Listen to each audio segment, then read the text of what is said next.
여러분 안녕하십니까? 뉴 어펜져스 오상욱과 박성원이 파리에서 금메달을 획득하고 고향 대전으로 금이 환영했습니다. 대전시청에서 마련된 환영식에서 두 선수는 성심당을 뛰어넘는 대전의 대표 선수가 되겠다고 다짐했고, 대전시는 펜싱 중심 도시로 거듭나기 위해 지원을 아끼지 않겠다고 화답했습니다. 이수복 기자의 보도입니다. 대전이 낳은 펜싱 스타 오상욱과 박상원이 대전시청에 들어서자 수많은 환영 인파의 함성이 곳곳에서 터져나옵니다.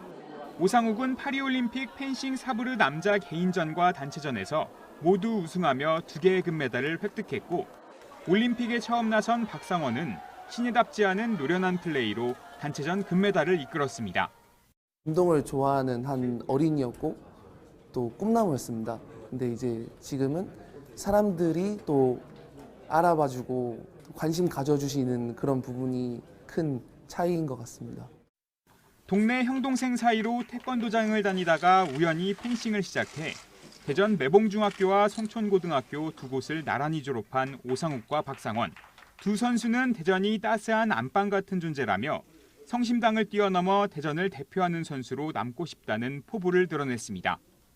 대전에서 제 이름을 또 알릴 수 있게 되어서 너무 영광이고 성심당을 뛰어넘는 오상욱이 되겠습니다.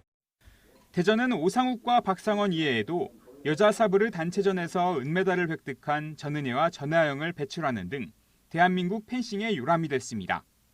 중고 대학교에 이어 2022년 대전시청 펜싱 실업팀까지 창단했고, 전문 펜싱 팀만 23개나 되는 등 인프라도 잘 갖춰져 있어 해외에서도 대전으로 전지훈련을 오고 싶어 할 정도입니다. 대전시는 2027 하계 세계대학 경기를 목표로 조성을 준비 중인 펜싱 경기장 명칭을 오상욱 체육관으로 짓는 등 앞으로도 지원을 아끼지 않겠다는 계획입니다. 대전 출신 우수한 선수들을 더 고향을 위해서 대전에서 뛸 수 있도록 추가 대전 영입도 검토를 하겠습니다. 그래서 앞으로 대전이 대한민국 펜싱의 성지고 세계 펜싱을 주도하는 오상욱과 박상원은 내일 열리는 대전 영시축제 개막식에 참석해 축제 홍보에 나설 예정입니다. TJB 이수복입니다. 김영석 독립기념관장이 취임한 가운데 역사인식 문제를 놓고 논란이 확산되고 있습니다. 광복회와 야당, 지역 시민단체들은 김 관장이 친일 행보를 보이는 뉴라이트 인사라며 퇴진운동에 나서겠다고 반발했는데요. 이에 대해 김 관장은 독립운동가를 폄훼한 적이 없다며 임기를 끝까지 마치겠다고 밝혔습니다. 이선학 기자의 보도입니다. 김영석 관장의 취임식이 열린 천안 독립기념관입니다. 광복회 회원과 독립유공자 후손 등 20여 명이 첫 출근에 나서는 김 관장의 사퇴를 촉구하며 집회를 열었습니다. 취임식 행사장 진입을 시도하며 직원들과 몸싸움을 벌이기도 했습니다. 독립기념관은 독립운동의 성지이자 독립정신의 산실인데 일제 식민 지배를 미화한 뉴라이트 인사 임명을 용납할 수 없다며 사퇴할 때까지 집회를 계속하겠다고 밝혔습니다. 대한민국의 존재와 존립 자체를 36년사를 없애버리고 식민지 국민으로서 일본의 국민으로서 편입시켜버리는 왜곡을 하고 있는 겁니다. 천안 지역 시민단체도 천안시청에서 기자회견을 열고 반발했습니다. 이들은 김 관장이 대한민국 건국 연도를 1919년이 아닌 1948년이라고 주장하는 뉴라이트 역사관을 가지고 있고, 홍범도 장군 흉상을 육사에서 독립기념관으로 옮길 것을 주장하는 친일 인사라며 해임을 촉구했습니다. 특히 독립기념관은 지난 1982년 500억 원의 국민성금을 기초로 건립된 민족의 성지인데 현 정부가 친일을 넘어 종일에 가까운 인사를 관장으로 임명했다며 규탄했습니다. 독립기념관은 천안의 명소이기도 하면서 우리 천안 시민들의 자랑이자 우리 아이들의 산 교육장입니다. 독립기념관 관장을 뉴라이트 인사로 임명된 것은 천안 시민으로서 분노하지 않을 수 없습니다. 민주당 충남도당은 김 관장이 면접 과정에서 일제강점기 우리 국민의 국적이 일본이었다고 답변하는 등 잘못된 역사인식을 가졌다며 이는 항일 독립지사들을 모욕하고 국민을 배반하는 행위라고 밝혔습니다. 이 같은 논란에 대해 김영석 신임 독립기념관장은 자신은 독립운동가들을 폄훼한 적이 없고 뉴라이트라는 이야기도 처음 들었다고 말했습니다. 대한민국의 건국은 1919년부터 시작해서 1948년 8월에 완성이 되었다고 주장을 하는 거예요.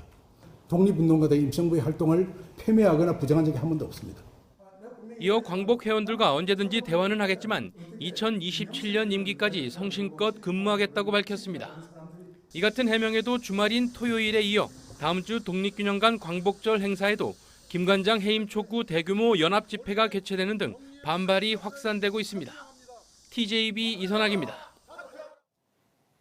어제 오후 5시 33분쯤 당진시 송악읍의 14층짜리 아파트 10층에서 6살 여아가 1층으로 추락했습니다. 이 사고로 6살 A양이 심정지 상태로 병원으로 옮겨졌지만 끝내 숨졌습니다.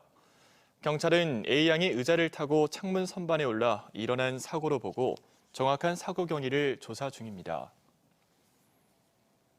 오늘 오전 10시 40분쯤 대전 서구 둔산동 둔산지구대 부근 주차타워를 빠져나온 SUV 차량이 근처 골목에 주차된 순찰차 등 승용차 2대를 잇따라 들이받았습니다.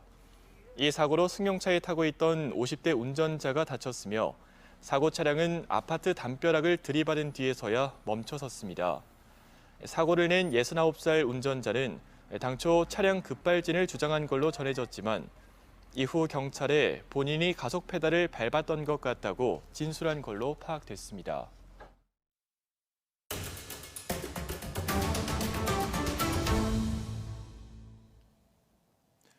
우리 지역에 최대 보름 넘게 폭염경보가 내려진 가운데 하루 수백 개씩 짐을 나르며 도로 위를 온종일 오가야 하는 택배 노동자들은 더욱 힘겨울 수밖에 없습니다. 올여름은 최악의 폭염으로 기록됐던 지난 2018년만큼이나 길고 더운 여름일 전망인데요. 택배 배송 현장을 조영준 기자가 동행했습니다. 세종시에서 택배 배송 일을 하는 장내원 씨. 달궈진 도로 위에서 벌써 21번째 맞이하는 여름이지만 올해는 유독 더 덥게 느껴집니다. 여름이 길어지고 그러니까 이제 저희들이 일할 수 있는 게 일하는 게 더 힘들어진다고 볼 수밖에 없죠. 사실 저희가 이제 날씨 영향을 제일 많이 받는데 하루 8시간 근무하는데 그 안에 300개에 가까운 물건들을 배송해야 합니다. 오늘 이게 물건이 몇 개예요, 이러면 이게? 이거 270 몇 개. 270 몇 개요? 주택들끼리 멀리 떨어져 있는 농촌 지역이라 하루 이동 거리는 평균 85km 내외. 가만히 있어도 숨이 턱턱 막히는 날씨 속에 150번 넘게 트럭을 세우고 물건을 나르기를 반복해야 합니다. 현재 시각 오후 1시입니다. 하루 중 가장 더울 때인데요. 아직도 이렇게 남은 물건들이 많아서 쉴 시간조차 없습니다. 특히 여름철엔 혼자 무거운 음료를 박스채로 나르다 보니 육체적 어려움이 큽니다. 배송 건수에 따라 그날 임금이 결정되는 구조라 시간이 없다는 이유로 점심은 엄두도 못 냅니다. 식사는 못 해요. 점심시간이라고 해서 따로 정해져 있는 시간이 아니기 때문에 거의 저뿐만 아니라 모든 이 택배 노동자들이 점심은 못 먹고 일을 하고 있어요. 보름 넘게 폭염경보가 이어지며 최고 체감 온도가 36도에 육박하는 무더위지만 쉴 곳도 마음의 여유도 없습니다.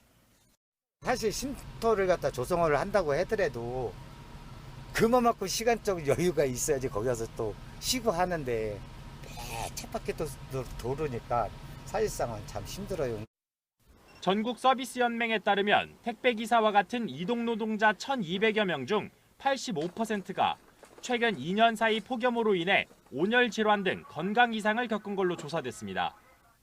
정말 일할 수 없을 정도의 그런 환경, 그런 기후에는 작업 중지할 수 있는 그런 권한 이런 것이 있었으면 저희가 건강을 유지하고 안전하게 일할 수 있는 현장을 만들 수 있을 것 같습니다. 가을이 왔음을 알리는 입추가 지났는데도 무더위는 물러가지 않고 있습니다.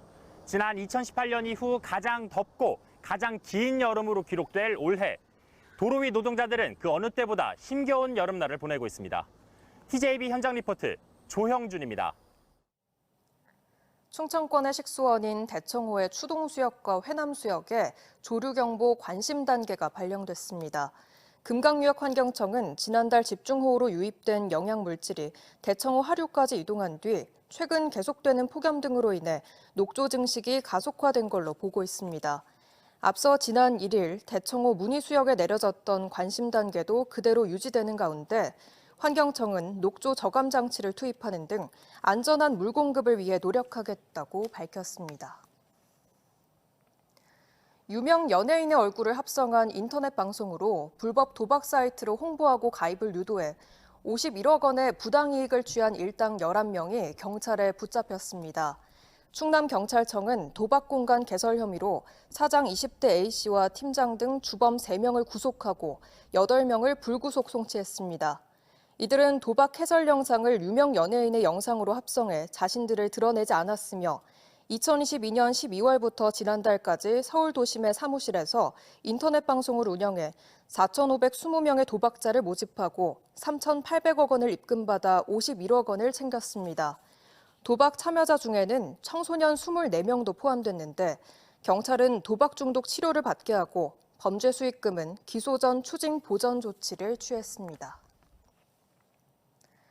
한미 공동연구진이 태양대기의 가장 바깥 영역인 코로나를 관찰할 수 있는 특별한 망원경 코덱스 개발을 완료하고 최종 점검을 마쳤습니다.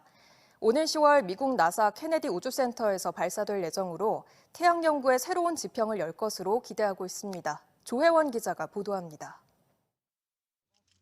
태양 표면보다 100만 배 이상 어둡고 온도가 10,000도에서 수백만 도까지 올라가는 태양 대기의 바깥 영역인 코로나.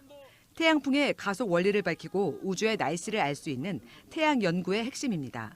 하지만 태양의 표면인 광구가 상대적으로 매우 밝아 개기일식을 제외하고는 지상에서 코로나 관측이 쉽지 않습니다.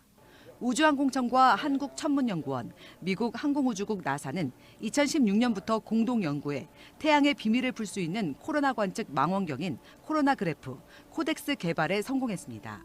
기존처럼 코로나의 형상만 촬영하는 것이 아니라 태양의 온도와 속도를 세계 최초로 하나의 기기에서 동시에 관측해 2차원 영상으로 구현할 수 있습니다. 천문연에서 개발한 편광 카메라를 적용해 태양 반경의 최대 10배에 이르는 영역의 온도와 속도 측정을 통해 우주 날씨를 정확하게 예측하는 데 도움이 될 전망입니다. 우주 날씨 이런 이야기를 할 때 우리가 태양 폭풍의 예측 모델을 직접 관측되는 좀 더 신뢰성 있는 자료를 활용하게 되면 태양 폭풍을 예측하는 데 있어서도 더 신뢰성을 높일 수 있다. 코덱스는 미국 고다드 우주비행센터와 케네디 우주센터에서 통신과 제어 기능 시험을 성공적으로 마쳤습니다. 오는 10월 미국 나사 케네디 우주센터에서 스페이스X가 개발한 화물선에 실려 펠컨 9 로켓을 통해 우주로 발사됩니다. Codex is going to be mounted on the International Space Station, or ISS. We're an external payload, so it's on the outside of the space station, looking at the sun, which is really an excellent place to be able to view the sun. It's an excellent partnership with the space station. 코덱스는 시험 운영 기간을 거쳐 6개월에서 최대 2년간 우주에서 코로나 관측 임무를 수행합니다. TJB 조혜연입니다. 대전 지역 민주당 국회의원 7명이 정부의 대전 한국전력기술원자로 설계개발본부의 김천 이전 방침을 전면 철회하라고 요구했습니다. 민주당 의원들은 정부가 체코원전 수주를 선전하는 사이 원자로 설계본부에선 최근 5년간 가장 많은 직원이 퇴사를 하고 있다며 이는 정부의 강제 이전 계획 때문이라고 지적했습니다. 여성을 상습 성추행했다는 의혹을 받고 있는 송월섭 대전시 의원에 대해 대전시의회 윤리자문위원회가 출석 정지 15일이 적합하다는 의견을 낸 것으로 파악됐습니다. 법조계와 학계 등 외부 자문위원 7명으로 구성된 윤리자문위는 지난 6일 회의에 송 의원을 출석시켜 소명을 들은 뒤 이 같은 결론을 냈습니다.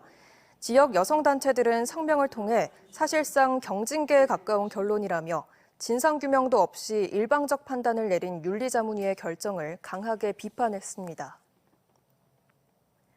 그동안 무료로 운영되던 대전 월드컵 경기장 주차장이 내일부터 유료로 운영됩니다. 요금은 1일 최고 10,000원이며 24시간 유료로 운영됩니다. 월드컵 경기장 주차장은 그동안 체육시설로서의 주차장보다는 골프와 여객, 등산 등 시민의 여가 활동을 위한 공간으로 활용되며 주말엔 시설 이용자마저 주차 공간을 찾지 못하는 등 불편을 겪어 유료로 전환됐습니다. 박항서 전 베트남 축구대표팀 감독이 한남대를 방문해 베트남 유학생들에게 희망의 메시지를 전하는 강연을 진행했습니다. 박 전 감독은 한남대 메이커 스페이스에서 한남대 소속 베트남 유학생 200여 명과 만나 단결심과 영리함, 자존심과 투지로 무장해 닮은 점이 많은 한국에서 빠르게 정착할 수 있길 바란다고 격려했습니다. 기후변화 취약계층과 취약 지역을 지원하기 위한 기후쉼터가 만들어졌습니다. 대전 대덕구는 지구온난화로 여름이 길어지고 뜨거워지고 있지만 전기요금 부담으로 냉방기 사용이 어려운 취약계층의 여름나기를 지원하기 위해 목상동과 신일동 일대에 기후쉼터를 조성했습니다. 세종 지역 장애인들의 치과 진료 접근성을 높이기 위한 세종권역 장애인 구강진료센터가 문을 열었습니다. 세종 장애인 구강진료센터는 어진동 단국대 세종치과병원에 총 13억 원의 예산을 투입해 설치됐으며 중증 장애인의 치과 진료를 위한 전신 마취 수술실, 회복실 등을 갖추고 있습니다. 지난해 기준 세종시 관내 장애인은 12,944명이며 이 중 전신마취 치과 치료가 필요한 치과 영역 중증 장애인은 4,337명입니다. 충남도는 인구 위기에 대응할 전담 조직인 인구전략국을 신설하는 등 2개국 제 과를 신설하는 조직 개편안을 마련했습니다. 인구전략국은 돌봄 정책을 실질적으로 지원하며 그동안 분산 추진하던 저출생과 지방소멸 대응, 일가정 양립 및 돌봄 지원, 인구 이민 정책 업무를 종합적으로 수행합니다. 또 농촌공간 선도 모델을 마련을 위해 농촌활력과를 농촌재구조학과로 재편하며 농업기술원 종자관리소는 스마트농업본부로 분리 신설해 종자산업 육성과 스마트팜 육성 정책을 지원하는 전진기주로 활용할 계획입니다. 또 공주 부여 한옥마을과 충남 예술의 전당 등을 지역 랜드마크가 될 수 있는 명품 건축물로 만드는 역할을 수행할 건축도시국도 신설됩니다.